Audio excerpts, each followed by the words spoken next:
third story to clarify something that may have been implied earlier either by my guest Harry Shearer or myself. If we left you with the impression that we thought President Obama had not been in New Orleans yet since the time of the disaster began in the Gulf, we should apologize for leaving that impression. Of course, the president was there 24 days ago for a visit and to inspect the area and to express his solidarity with the city and the community. Harry Shearer's point, I believe, was that he has not done enough or been there enough since. In any event, to our third story. Fresh reminders today of just how polarizing immigration has become.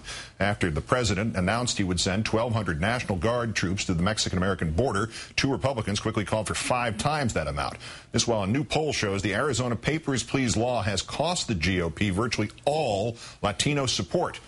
The congresswoman whose request will bring the troops but who still opposes the law joins me in a moment. First, today GOP Senators Isaacson and Chambliss announced they would co-sponsor a measure to fund 6,000 National Guard troops to help law enforcement at the Mexican-American border. This just a day after the president had announced 1,200 troops for the same purpose. Meantime, the new Arizona immigration law still generating great consternation from law enforcement at all levels. The Attorney General today met with police chiefs from major cities nationwide, and they say the Arizona law and similar proposals in other states will burden law enforcement, strain resources, and damage police relations with local communities. The Justice Department has now written a recommendation challenging the Arizona immigration law, following the view of many legal experts that parts of that law exceed the state's legal authority.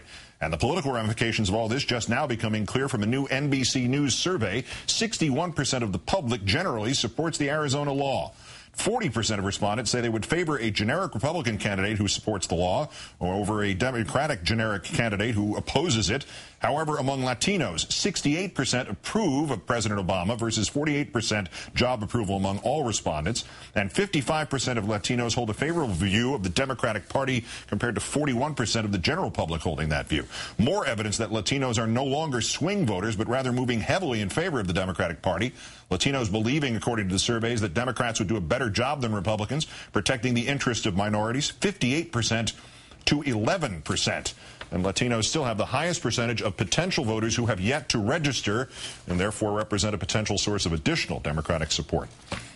Let's bring in, as promised, Congresswoman Gabrielle Giffords of the Arizona 8th, also a member of the Armed Services and the Foreign Affairs Committees. Congresswoman, thanks for your time tonight. Good evening, Keith. First, if you would, clarify your position on this balance between sending National Guardsmen to the border and this new Arizona state immigration law 1070.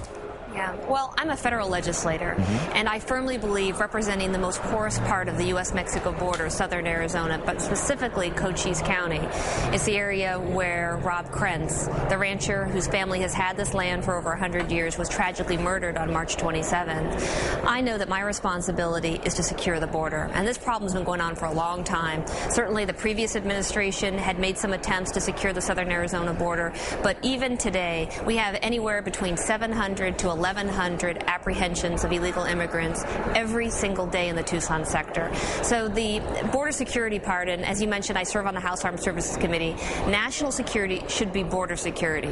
The state legislators, I believe, sensing the frustration of the Arizona people for not having secure borders and having a tremendous amount, particularly of drug cartel violence that is now starting to come up north, passed SB 1070. Had I been a state legislator, I wouldn't have supported the bill. But the reason really why is because it does nothing to secure the border. It does nothing for border security, and that's where we need to focus our attention right now.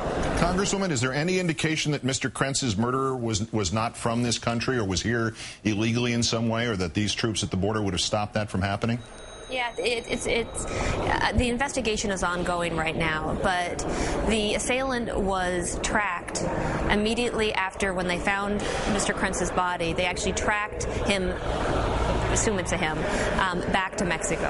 And the trackers are some of the best trackers in the country, and ICE believes that they have an ID on someone, but this investigation is ongoing. So we won't know, of course, until the investigation is complete and until someone is brought into custody and is made to stand for his actions. But this was a problem that was waiting to happen, unfortunately, because again, think about this: the Tucson sector, 200 240,000 apprehensions last year, just the Tucson sector. And then when you compare it to where we were a couple of years ago, it's decreased almost by half. In 2005, we had over 500,000 apprehensions. But what's happening now with the drugs is that's increasing. So last year, we set a record 1.2 million pounds of marijuana seized in the Tucson sector. Department of Homeland Security has done a good job in other areas, particularly the urban areas. But out in the rural parts of southern Arizona, we still have a major problem. But I'm confused by one thing here. If President Bush sent 6,000 troops to the border and the problem seemingly worsened to the point where the state of Arizona would consider a bill as it did in 1070, how will 1,200 troops to the border have any impact now, or how would even 6,000 more troops have any impact now? Well, the number deployed in the past was actually deployed across the entire southwest border region, not specifically in Arizona. Also, it's important not to confuse Operation Jumpstart, which was the last deployment where President Bush had moved the Guard onto the border to wait for the training and the preparation and the hiring of additional Border Patrol agents to be deployed to the area. So they're very different. The mission is different. The situation on the ground is different. Frankly, we are being outmanned, we're being outgunned, we're being out-resourced by the drug cartels right now. It's a serious problem, and it's beginning to creep northward.